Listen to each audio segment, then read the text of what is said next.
Today, ordinarily, a day like today would be kind of an exciting day.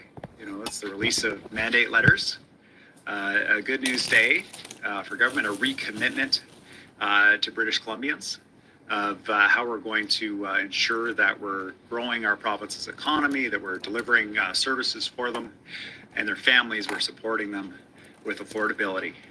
The context, though, of today's release of mandate letters is different. Than a week away from the inauguration of President-elect Trump, who has made repeated declarations of economic war on Canada and British Columbia. This is a challenging thing. It is a serious threat, and we wanted to share with you our best information about what we understand this threat means for British Columbians in the context of a larger threat to our country of Canada. We know this will affect American families. It's going to increase their costs. It's going to make life more difficult for them, and it's going to cost them jobs. But as the Premier of British Columbia, I also want you to know how this will affect our province and what our province is doing to respond to that threat. The Minister of Finance and her team have been working since November 25th, when the threat was first made on the President's Truth Social network, to analyze how this will affect us and ensure that we are prepared as a province to respond comprehensively, effectively, and protect you and your families from this economic threat. So with that, I'd like to pass things over to the Finance Minister, who will brief you on the best information we have.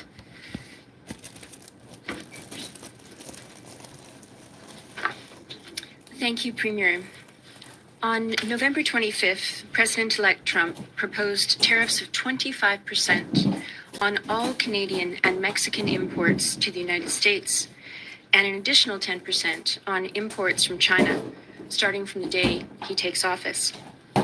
Across the board, tariffs would be unprecedented in modern times, which makes forecasting for such scenarios challenging. The Ministry of Finance has conducted a preliminary assessment of the potential impacts of such a scenario on BC's economy. To be clear, this does not represent the Ministry's budget forecast, which is still under development and will be publicly released as part of Budget 2025. The Ministry's preliminary assessment is based on internal planning assumptions, including the underlying assumption that a 25% U.S. tariff means it's in place for the duration of the Trump presidency, and that Canada retaliates with a similar level of tariffs. This assessment should be interpreted as one of many possibilities, as there's a great deal of uncertainty regarding the exact nature of the U.S. policies that may actually be implemented.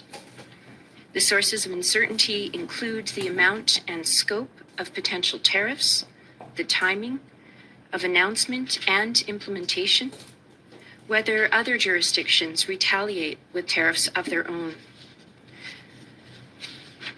Slide 2. Is a small open economy with a diversified economic structure and trade network. We sent around 54% of total merchandise exports to the U.S. in 2023, with China, Japan, and other nations, including Korea, making up the remaining 46% of exports. Wood, pulp and paper, metallic mineral, and energy products combined to make up around 67% of total goods exports. Our key commodity exports are, of course, softwood lumber, copper, natural gas, and coal. Our trade diversity helps shelter the economy from U.S. tariffs and enables the province to bolster trade with Asian markets. This is where BC's trade diversification helps set us apart from the rest of Canada, who are much more dependent on the U.S. as an export destination. For example, Alberta, Ontario, and Quebec send over 75% of their goods exports to the U.S. However, U.S. remains our largest trading partner, and the proposed tariffs would have significant impacts for BC's economy. Slide 3. Here is a graph that shows the potential impact to BC's real GDP. It shows that in the tariff scenario, BC would experience an economic slowdown with real GDP potentially declining 0.6 year over year in both 2025 and 2026. Over the long term, this represents a cumulative loss of around $69 billion between 2025 and 2026. Next slide. This slide shows the potential impacts on BC jobs. It is estimated that there would be around 124,000 fewer jobs in BC compared to the base case by 2028. Job declines would be concentrated in export-oriented industries in the natural resource sector and associated manufacturing. This would include forestry, wood manufacturing, paper manufacturing, metal manufacturing, as well as in mining and oil and gas extraction. There would also be job losses in transportation and retail sectors. Slide 5. This slide shows the potential impact on BC businesses. Amidst higher cost pressures, investment would decline, and overall corporate profits would be lower. It is estimated that corporate profits would be $6.1 billion lower in 2025 and would still be $3.6 billion lower in 2028. Slide 6. To recap, here is a simple table outlining several of the key impacts of tariffs. We've already talked about GDP, jobs, and corporate profit impacts. Fewer jobs means that the unemployment rate will increase, of course. Our preliminary assessment shows that the unemployment rate would increase to 6.7% in 2025, compared to our base case of 5.8%. For 2026, the unemployment rate could increase to 7.1%. From a revenue perspective, a significant economic slowdown would affect many of the province's key revenue streams. Our preliminary assessment shows that this could have an annual revenue impact of between $1.6 billion and $2.5 billion, with the largest impacts expected for personal and corporate income tax. Again, this is just one range of possibilities and represents the Ministry of Finance high-level assessment of potential impacts. The assessment is based on internal planning assumptions, including that a 25% tariff would remain in place for the duration of the Trump presidency and that Canada retaliates. It looks at key economic indicators and inputs, including economic activity, trade, the labor market, and demographics. The analysis does not represent the Ministry of Finance economic and budget forecast, to be clear, which is under development and will be released as part of Budget 2025. We will continue to evaluate potential impacts as we move forward. I will be consulting with leading economists from across Canada later this month. Advice from the Economic Forecast Council will be reported in Budget 2025. As part of that, at the end of this month, I will meet with these leading economists from across the country for consultation on challenges facing the province, including this threat of tariffs. Thank you very much.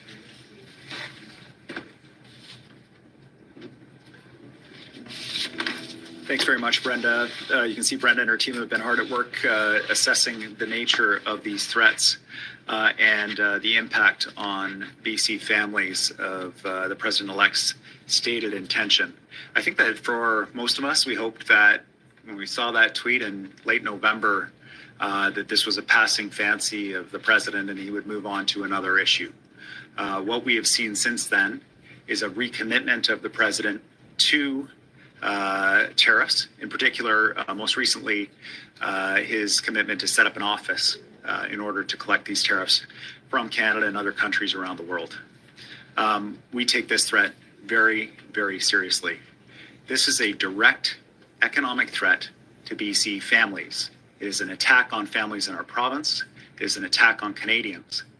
There are consequences for Americans as well that will also be devastating for them around affordability and loss of employment.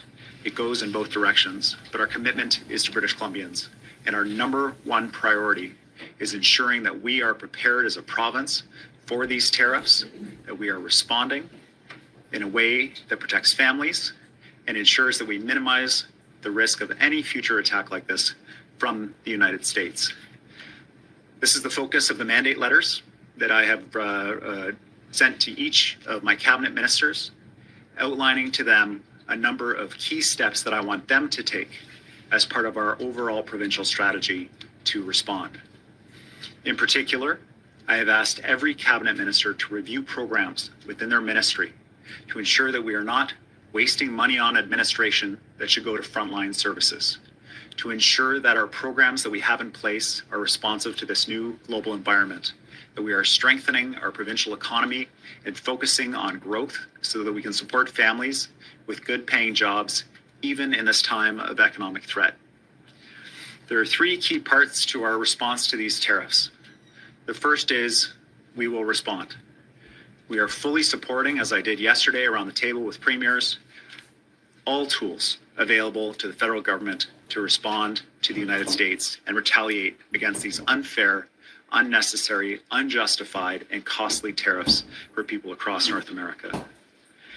As part of our response in British Columbia, we are reviewing non-tariff measures that may be available for British Columbia to reinforce how intertied we are between the United States and Canada and how our shared prosperity is on the line here. We will do that work in partnership with the federal government and with other provinces to ensure a coordinated Team Canada response. We will also be active participants in the trade mission, the tariff mission, to Washington, D.C., with all premiers to make our case directly to decision makers on Capitol Hill in the United States. And individual ministers, as well as myself, have been reaching out to our friends south of the border, and they are our friends. They are our family. People who we have worked with for years in Western states, governors, business leaders, to ensure that they understand the consequences of these decisions for their states, for their people, and for their economy. The second component of our response to this threat is to strengthen our provincial economy. You'll see that throughout the mandate letters. Accelerate permitting. Ensure that we are using our natural advantages, both as our position on the Pacific Ocean, but also as the home to critical minerals and metals that are needed around the world, to strengthen our economy and expedite our ability to get them out of the ground and to market in ways that support families. In addition, we are deepening our partnerships across Canada, currently working with the province of Alberta to remove internal trade barriers, first around wine, but also around electricity and energy. We will be pushing across Canada to remove internal trade barriers so we're stronger as a country. And perhaps we can turn this threat into an opportunity for all Canadians to increase our prosperity and reduce our dependence on the United States. The final piece of our response is to diversify. We will be supporting the federal government in efforts to partner with other affected countries around the world. These tariffs are proposed not just against Canada, but against countries around the world. We will partner with those countries and work with them to respond and also to deepen our relationships with them. We have trade relationships, strong trade relationships across the Pacific with many different countries. And this is an opportunity for us to deepen and strengthen those relationships and reduce our dependence on the United States. Look, I know right now the numbers that the finance minister laid out, the impact on British Columbia looks very scary for many families across British Columbia and across the country. But I firmly believe that we have everything that we need in this province to succeed. We have the people with the skills, we have the resources, we have the geography to take this threat and turn it into an opportunity to grow prosperity for everyone in this province and everybody in this country. British Columbia will lead the way in responding to these tariffs in ensuring that our people are protected. Sharing this information with you is not to scare you. It is to reassure you that we understand the gravity of the threat to you and to your family, that our government is focused to ensure that we are protecting you and that we are responding to this threat with everything that we have. With that, I'd like to open it up for questions. Thank you for joining us. We have members of the media here in person, as well as many members of the media on the phone lines. We're going to be bouncing back and forth between the two. For those on the phone line, please press *1 to enter the queue if you haven't already. We're going to begin today in the floor right here in person with Reagan Hasagawa from CTV News. Go ahead, Reagan. Good morning, Premier. My first question for you is, you said yesterday that you support export and tariffs and bans on BC products in a potential trade war with the U.S. Would you support such measures on BC lumber specifically? One of the things that I said to premiers around the table yesterday, and I would say to all Canadians, is the people of British Columbia will always be there to support our country. Our country is under direct threat by the President-elect of the United States. It is a declaration of economic war, in my opinion. And in wartime, people need to come together and support each other. Whatever it takes to ensure we get the attention of the Americans, that we remind them about how their prosperity is our prosperity. They have no better ally in the world. Whatever it takes, British Columbia will be there to make sure that we're doing our part. British Columbians have always been there. In times of actual war, right now, wildfires in LA, British Columbians are down there supporting Americans. We do our part. We will always do our part. And any business, any workers that are affected by retaliatory tariffs, we will ensure that the federal government and our government are working to support those workers so that they are not bearing the entire cost of what we need to do together to respond to this threat. And Reagan, do you have a follow-up question? Do you believe that Danielle Smith saying that she does not support export tariffs or bans on Alberta energy and goods reduces Canada's leverage in any negotiations with Donald Trump? You know, Danielle's going to do what she needs to do what she believes she needs to do to protect the people of Alberta. What I know is that decisions around a response will come from the federal government, that I support any tools that are necessary to get the attention of the Americans, to focus their minds on the fact that this is going to cost all of us, and mutually assured destruction is no path to prosperity. And my hope is that as a Team Canada approach, we can recognize that we have differences and disagreements about which tactics we support and emphasize. But at the end of the day, we're all working together to protect this country and the beautiful people who live here. Our next question will stay on the floor, going to Marcy Nicholson from the Canadian Press. Go ahead, Marcy. Good morning. You mentioned that BC is reviewing non-tariff tools. Can you give us some specific examples of that, other than you mentioned diversifying our markets? Yeah, absolutely. So we're pretty careful in British Columbia to respect our trade agreements with the United States. The agreements are that we treat American products like Canadian products in terms of their availability in stores, in terms of how American goods travel through our province up to Alaska, in terms of how our forest companies work through BC timber sales to provide wood. In order to ensure that we're in compliance with trade agreements, we make a number of compromises that are to the benefit of the United States. Just visit a BC government liquor store. You'll see American products sitting side by side with Canadian products competing for British Columbia consumers. All of that is on the table in an atmosphere where the Americans are attacking BC families. Certainly, I imagine that many British Columbians and many Canadians will be reevaluating their travel plans to the United States when they reach out for a product at a grocery store, having a look at the back to see whether it's made in Canada or the United States, and making personal decisions accordingly. But for us as a province, we also make decisions. We allow American companies to bid on government contracts. We allow American alcohol products to sit side by side with BC products.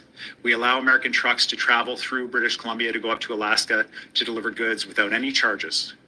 There are many ways that we work together. That's just a handful of examples. And all of that is on the table in a world where we are not working together, where we are under active attack by the Americans economically, and we'll make sure that we respond in kind. And Marcy, do you have a follow-up question? Are you not considering any tariffs at the moment, specifically softwood lumber? The nature of our place in confederation is that tariffs, export taxes, export bans, restrictions are in the hands of the federal government. It's helpful in the sense that it will ensure a unified approach across the country. It is unhelpful in a moment like this when the federal government is in some disarray. The premiers have stepped up into that leadership challenge. I'm hopeful now that things may have settled down a little bit at the federal level, that we're able to get back to the federal government playing that leadership role with other countries across the border in terms of security, and as well in relation to tariffs and the overall strategy related to retaliation using tariffs, export bans, and export taxes. We're going to hop on the phone lines next with Richard Zussman from Global News. Go ahead, Richard. Premier, thanks for taking my question. You've outlined some pretty crippling economic impacts here. You also mentioned that the government will do what it can to support workers who would be impacted by these crippling effects. In essence, how would you do that if we're seeing these profound losses in revenues coming into the coffers? And could the rebate you promised in the provincial election now be off the table in the upcoming budget because of these profound economic impacts that 25% tariffs have put in place? Thanks, Richard. So part of our discussion with the federal government is for retaliatory measures where revenue is generated through tariffs that are placed on U.S. goods coming into Canada. That is, our expectation is that revenue will be shared with workers and families who are affected by these tariffs generally. Just like during COVID, when we supported businesses, when we supported families that were affected by that, we will step up and we will make sure that businesses and families are supported. Part of the mandate letters that you see is about creating the space in our program so that we're able to respond quickly to this evolving situation. As you heard from the finance minister, it is very uncertain what this will actually look like. She and her team are doing the best to project what that means for our province. It is very hard to know. You know, for example, you look at the Tekmenko, the smelter in Kitimat that produces some of the lowest carbon aluminum in the world. The vast majority of that goes to the United States. They don't have the capacity in the United States to produce the aluminum that they need. When they place that 25% tariff on that aluminum, the Rio Tinto smelter, Rio Tinto can look to international markets. They have other markets where they can sell that aluminum. I'm not sure where that leaves the United States. When you look industry by industry, the effects of displacement to other markets or the effect of layoffs because there is no other market is very hard to predict. And so what we're needing to do is to be agile, to be able to respond quickly to support British Columbians as these effects materialize, to assume the worst, but hope for the best in terms of British Columbians and to prepare accordingly. In terms of the rebate, in terms of any government program, our number one priority right now is protecting BC families from this threat, ensuring that government's in a position to support people and to make sure that we're delivering on our commitment to British Columbians to protect them and support them in prosperity. And that's what we're going to do. This is a very serious matter and it is our number one priority right now. And Richard, do you have a follow-up question? As you were aware, the relationship that we have with the United States is not an equal one. So you make some references to moving our products to other countries and other parts of the world, but that's challenging. Do you agree with the assessment that Conservative leader Pierre Poilievre made this morning that because of decisions made by the federal government around pipelines, we haven't been able to properly move our oil products to markets in Europe? And in turn, are you worried about our inability to move products like aluminum to other markets outside of British Columbia because of decisions that have been made in the past around trading patterns and trading routes? Well, this is some of what makes the impact of these tariffs so difficult to predict, Richard. Some products are readily substitutable for British Columbians, for Americans. Some markets are readily substitutable for some of the resources we produce, some are not. And in terms of the simplification of the issue of pipelines, I know that the vast majority of the oil through the expanded Trans Mountain Pipeline has in fact gone to the American market. It has not gone to Asia. And so when we look at these kinds of things and we look at the impacts of additional pipeline capacity or other pieces like that, this is a complex and interconnected economy that we have with the United States and globally. Predicting what those moves will be and what they look like is incredibly hard to know at this point. But what I know is that by expediting our internal processes around the critical minerals that we know the world needs, that need will not go away because of this. By leveraging our position on the Pacific to access those global markets and supporting other provinces in accessing that, and by eliminating trade barriers across Canada, I know that we'll be able to strengthen our country and respond to this in a way that leaves us out the other end better off than we were. And that's our goal here in British Columbia. And I hope that's the goal of anybody who wants to sit in the Prime Minister's chair. Our next question on the phone lines will come from Katie DeRosa, CBC News. Go ahead, Katie. A bit further to that, suggestion of who might next sit in the Prime Minister's chair. Pierre Poilievre was in Vancouver and basically placed the blame at the feet of the federal government for not quickly approving projects that would get our energy to those diversified markets that you're talking about. Do you think that's a fair characterization? And what is your response to Poilievre's promise that he would remove some of the red tape to get such energy products approved faster? Well, I think that looking to a federal partner around supporting us in getting goods to market from British Columbia is a key priority of mine, and I would certainly welcome a federal partnership on that. I think Mr. Poilievre, it would be helpful to hear from him about his support for retaliatory tariffs, export taxes, and export bans to respond to the United States. There are different positions between Ontario and Alberta and British Columbia about what's best. For us, it's every measure, whatever it takes, let's do it. Let's get the Americans' attention. I stand with Doug Ford in saying that is the best path forward. And I support the federal government in doing that. I hope that if he is elected into the role of Prime Minister, that he would support that too. And I think that right now, the time is for us all to come together as Canadians to respond to the threat that is being placed on us by the President-elect, to say it is unacceptable. We will not stand for it. We'll fight like hell to protect our people. We'll stand with every other person in Canada to make sure we're protecting Canadians first. And I look forward to working with anyone that wants to take that approach. And Katie, do you have a follow-up question? With the potential, retaliatory tariffs and like you suggested, export ban on critical minerals, would that not, hurt those workers in those industries more than the tariffs that the U.S. is proposing? And would the support that you're pitching be enough to recover those losses? Well, this needs to be a smart approach, Katie. We need to target those decision makers in the United States that have the capacity to speak to Mr. Trump about how intertied our economies are.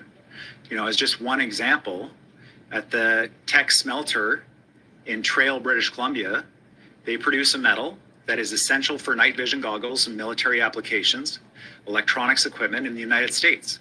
It's one of two critical metals that were banned, that China banned from export to the United States. If you don't get it from Teck in Trail, British Columbia, you don't get it.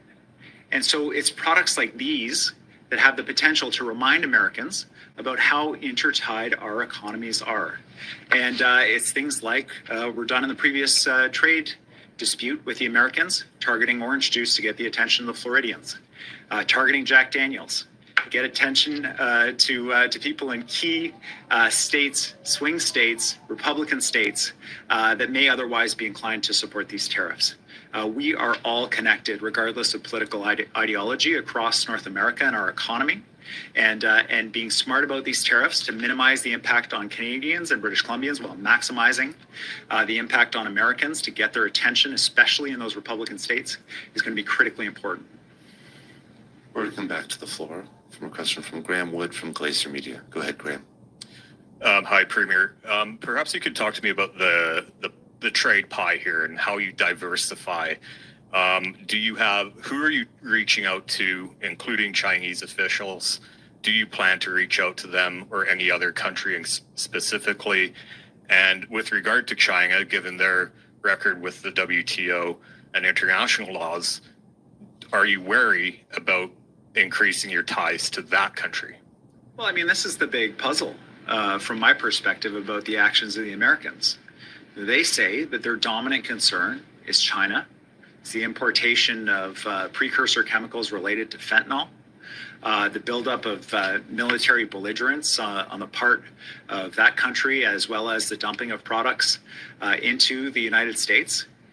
I mean, what better ally is there to the United States in establishing critical mineral chains that are independent of China than Canada? What better partner is there to ensure that we're working closely in ensuring the energy is there around artificial intelligence, as well as any other priorities of the United States, than Canada? We're the #1 energy exporter to the United States. From British Columbia alone, electricity, petroleum products help fuel the United States. And so it's bizarre to me that we're having this conversation. It is solely to the benefit of China that the United States and Canada are feuding. And so if we can help deliver that message to the president-elect, to the Republicans, then I think we'll be able to really reinforce how we're actually allies in this challenging global environment that we live in. And Graham, do you have a follow-up question? Again, just to reiterate that, and then I'll follow up. If you could specifically speak to how that pie will be divided, like what countries are you targeting, including China? And then actually, just the follow up would be, can you maybe hash out a bit more in details about the interprovincial trade barriers? Because National Bank came out with a report saying that it's equivalent to 21% tariff by the U.S. How difficult is that to break down those interprovincial borders? But yeah, the first thing about China. Yeah, so as Premier of British Columbia, I see two challenges for us in relation to trade. We are dependent on two countries that right now are in intense disagreement between each other, and as well are in positions and conducting themselves in ways that are causing concern globally, the United States and China. And so for my job as Premier to diversify our trade so that we are less reliant on those two huge countries, and that we're deepening our partnerships with countries like South Korea, Japan, the Philippines, countries, Vietnam, countries across the Pacific, including India, that we're finding ways to work together to diversify that trade relationship so we're less dependent on these two countries that clearly right now are a source of some of the global instability that we're seeing. We're going to be better off as British Columbians. In terms of the second part of your question, Graham, just remind me. Oh, right, yeah. So, you know, it's interesting. At the Premier's discussion yesterday, there was broad support around the table for us to work on internal trade barriers between our provinces. It means allowing goods to travel freely between provinces. We recently signed a very small agreement with Alberta allowing direct-to-consumer wine sales. It's not earth-shaking, but it results in economic growth for BC, as well as tax revenue for Alberta. It's a win-win for both provinces. We found a path forward, and it's opened up the door for us to have serious discussions about energy, about electricity, and about how we work together in a more coordinated way. This is the potential across the country to deepen that coordination with our neighbors across Canada, and I believe that could ensure that we come out the other end of this threat better off than we entered into it. Our next question will come from Jen St. Dennis from the Tyee. Go ahead, Jen. Thanks. This question can be for the Premier or for the Finance Minister. I haven't heard from you in a bit. I'm just wondering about, Premier Ford has been really specific about targeting energy as a possible energy embargo. I'm just curious, like we do export energy to the United States. Does BC fit into that threat? So one of the unique things about British Columbia is that we are, well, not unique. One of the things that people often overlook about British Columbia is that we are a significant energy exporter to the United States. It takes the form of electricity, natural gas, and petroleum products. Without these products, Americans pay significantly more for electricity if they are able to access it. They pay significantly more at the pump. And they'll pay significantly more for industrial users of natural gas, having knock-on effects for consumers in that country.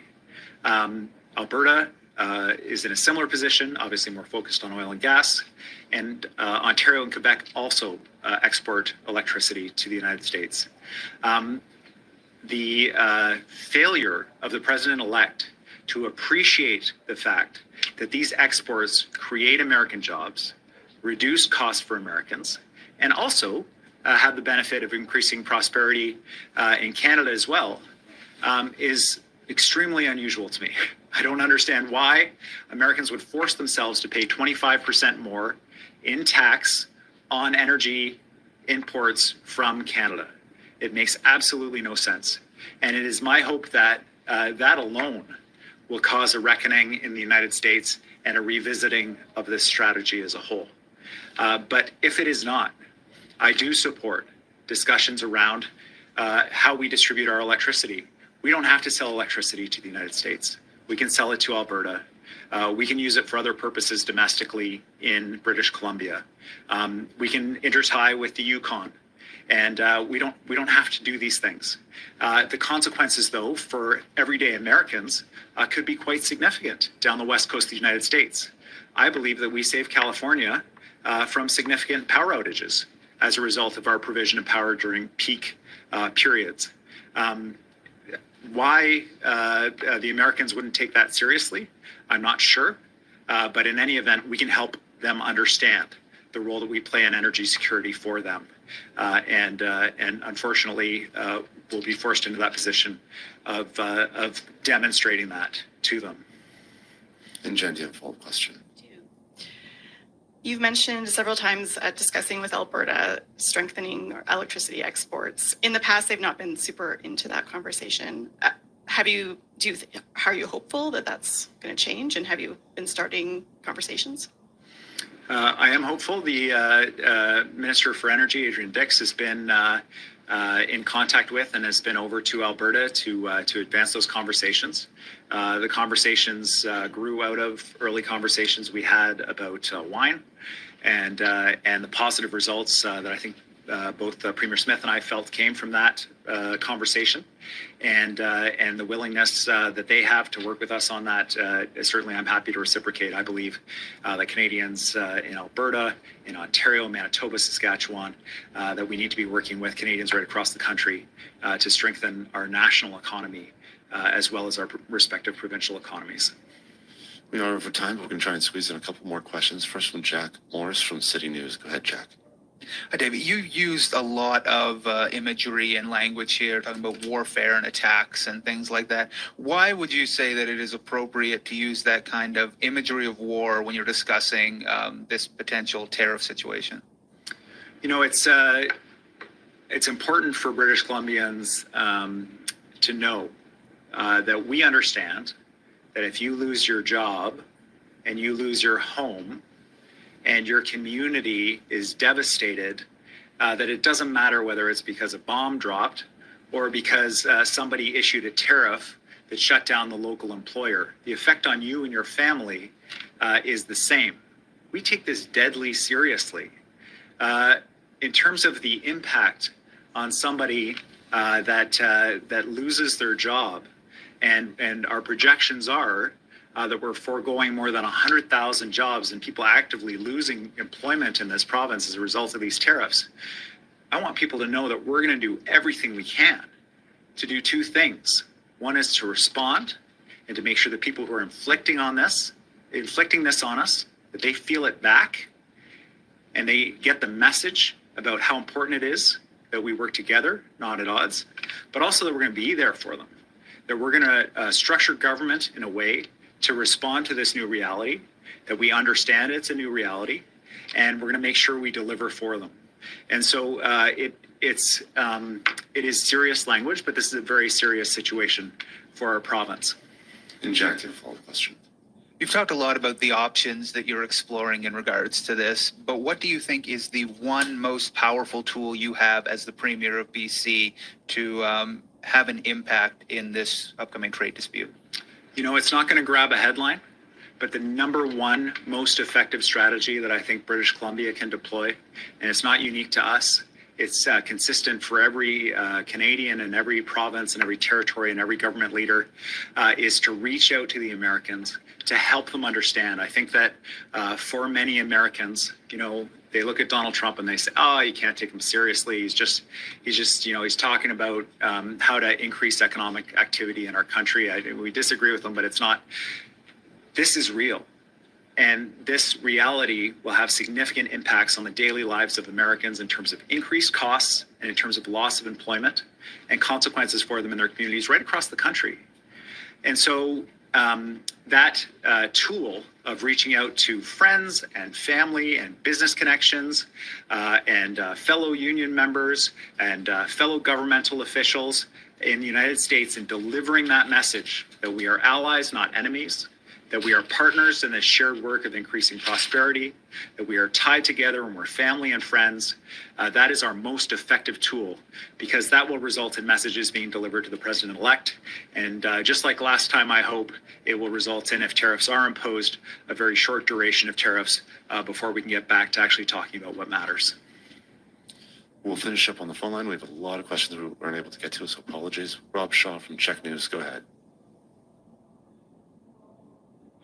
Hey, Premier, is the purpose of this spending review in the mandate letters to cut spending to kind of bridge the gap here in the loss of revenue from the United States, or what is the goal of the spending review? Do you have a number, or what's the purpose?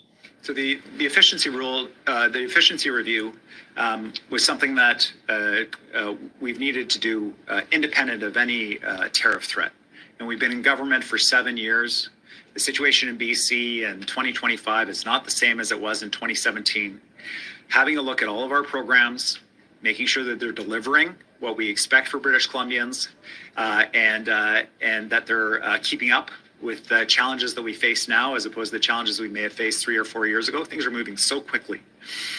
We don't want to spend money on administration. We want to spend money on frontline services that actually make a difference for British Columbians.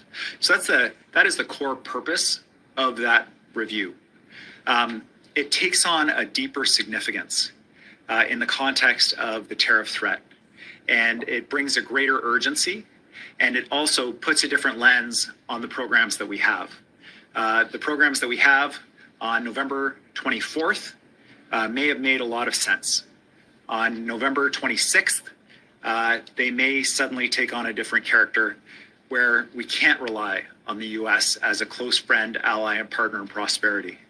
And so that review now takes on a deeper importance.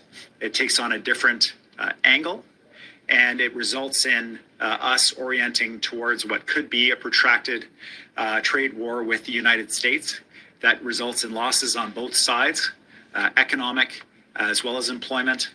And is completely unnecessary, but I can tell you on the other side, British Columbia will come out stronger, we will come out more prosperous, and we will come out more independent of the United States, regardless of what happens, because this is a good reminder to us that the Americans will not always be there for us, and we can't always count on them. We got to count on ourselves. And Rob, do you have a follow-up question?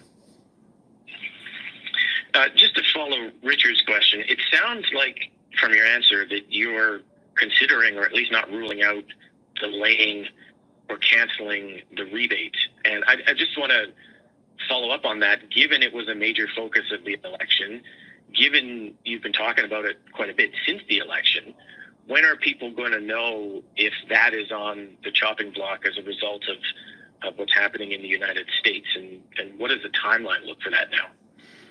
Our number one priority is ensuring that we're protecting British Columbians from this threat, that we're orienting the provincial government, all of the tools that we have towards supporting families and businesses that may be affected by tariffs that could be coming in as soon as less than a week from now when the president-elect is sworn in. That is our number one priority.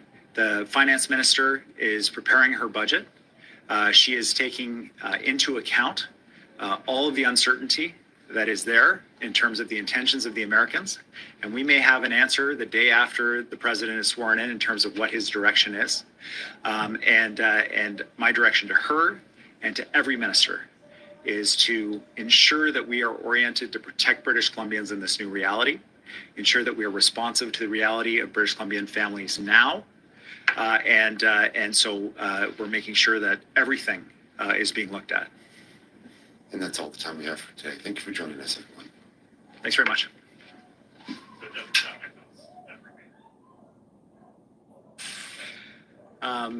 Today, ordinarily, a day like today would be kind of an exciting day. You know, it's the release of mandate letters, a good news day for government, a recommitment to British Columbians of how we're going to ensure that we're growing our province's economy, that we're delivering services for them and their families, we're supporting them with affordability. The context, though, of today's release of mandate letters is different. Than a week away from the inauguration of President-elect Trump, who has made repeated declarations of economic war on Canada and British Columbia. This is a challenging thing. It is a serious threat, and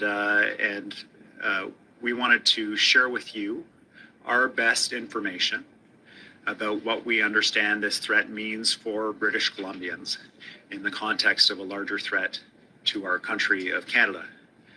We know this will affect American families. It's going to increase their costs. It's going to make life more difficult for them, and it's going to cost them jobs. But as the Premier of British Columbia, I also want you to know how this will affect our province and what our province is doing to respond to that threat. The Minister of Finance and her team have been working since November 25th, when the threat was first made on the President's Truth Social Network, to analyze how this will affect us and ensure that we are prepared as a province to respond comprehensively, effectively, and protect you and your families from this economic threat. So with that, I'd like to pass things over to the Finance Minister, who will brief you on the best information we have.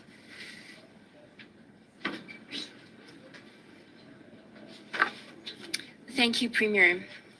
On November 25th, President-elect Trump proposed tariffs of 25% on all Canadian and Mexican imports to the United States, and an additional 10% on imports from China, starting from the day he takes office. Across the board, tariffs would be unprecedented in modern times, which makes forecasting for such scenarios challenging. The Ministry of Finance has conducted a preliminary assessment of the potential impacts of such a scenario on BC's economy. To be clear, this does not represent the Ministry's budget forecast, which is still under development and will be publicly released as part of Budget 2025. The Ministry's preliminary assessment is based on internal planning assumptions, including the underlying assumption that a 25% U.S. tariff means it's in place for the duration of the Trump presidency, and that Canada retaliates with a similar level of tariffs. This assessment should be interpreted as one of many possibilities, as there's a great deal of uncertainty regarding the exact nature of the U.S. policies that may actually be implemented. The sources of uncertainty include the amount and scope of potential tariffs, the timing of announcement and implementation, whether other jurisdictions retaliate with tariffs of their own. Slide 2. It is a small, open economy with a diversified economic structure and trade network. We sent around 54% of total merchandise exports to the U.S. in 2023, with China, Japan, and other nations, including Korea, making up the remaining 46% of exports.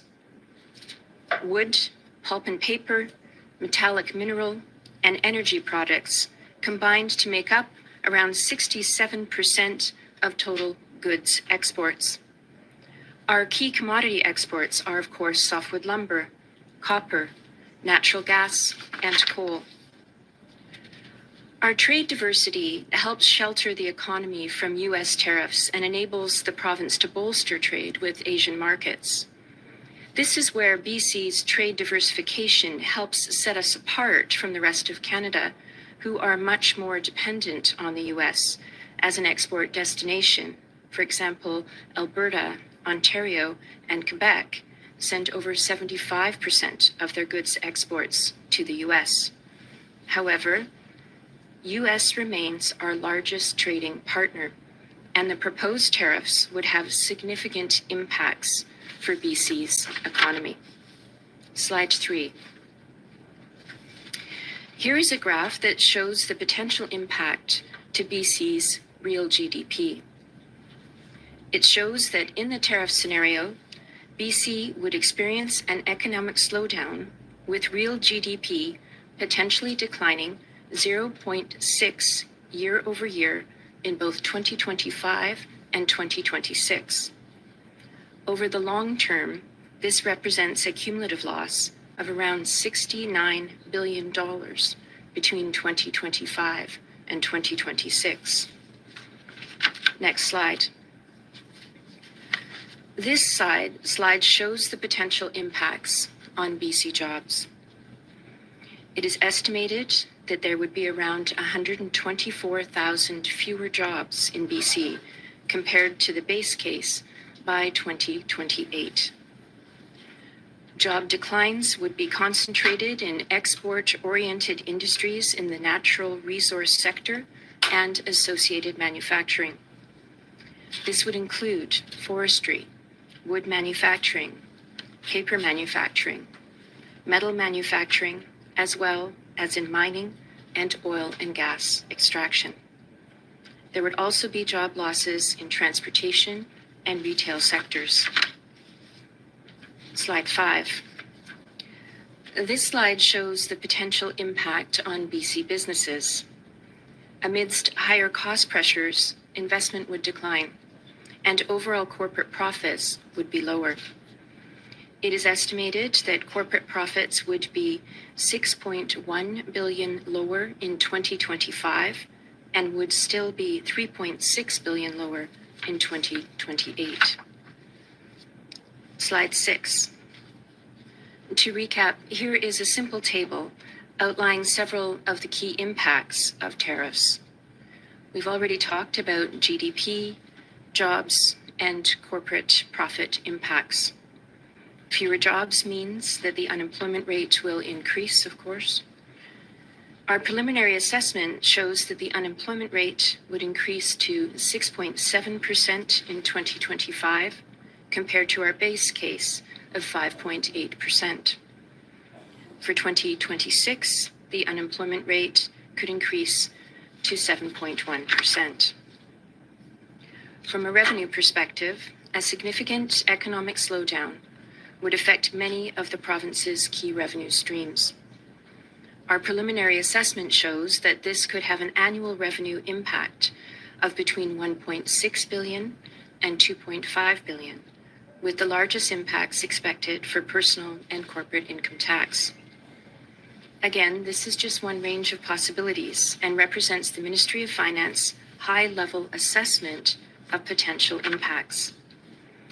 The assessment is based on internal planning assumptions, including that a 25% tariff would remain in place for the duration of the Trump presidency and that Canada retaliates.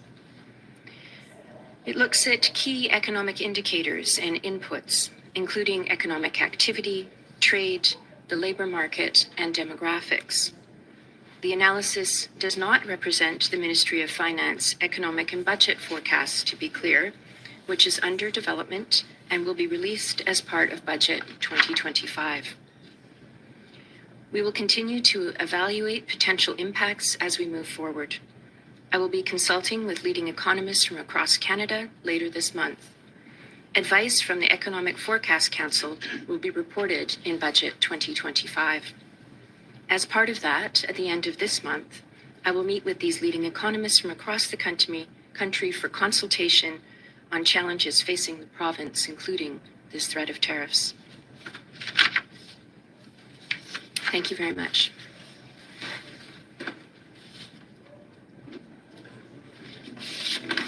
Thanks very much, Brenda. You can see Brenda and her team have been hard at work assessing the nature of these threats and the impact on BC families of the President-elect's stated intention.